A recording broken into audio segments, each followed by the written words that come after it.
Nagtiro sa barbero sa barangay Cubay Haros ang Lunes, utod man lang sa iyang live-in partner, suno sa kapulisan. Si Julius Bilacaol may nagaratsada nga balita.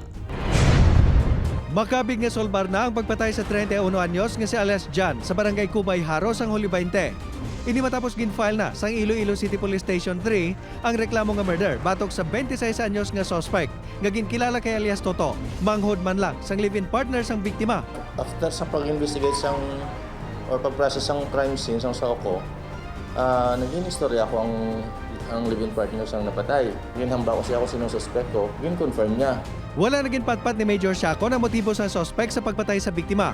Apang ini ang nag-ugat kuno sa daan ng Hilgutanon. Base sa record sa barangay Cubay, nakaagi nga ginpaydalom sa lupon ang suspect kagang magulang sini nga live-in partner ni Jan matapos maglabot ang ilang konflikto sa pisikal nga konfrontasyon. Kaginalantaw nga ini man ang kabangdanan sa agrabyo sang suspect sa biktima. Kahit ang problema nila regarding man sa mga tindugan sang balay nila mo.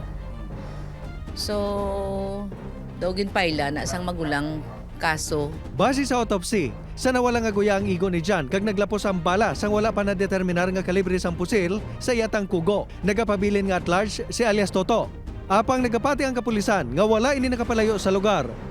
Upod kay Marvin Lauderes, Julius Bilacaol ang naga Ratsada!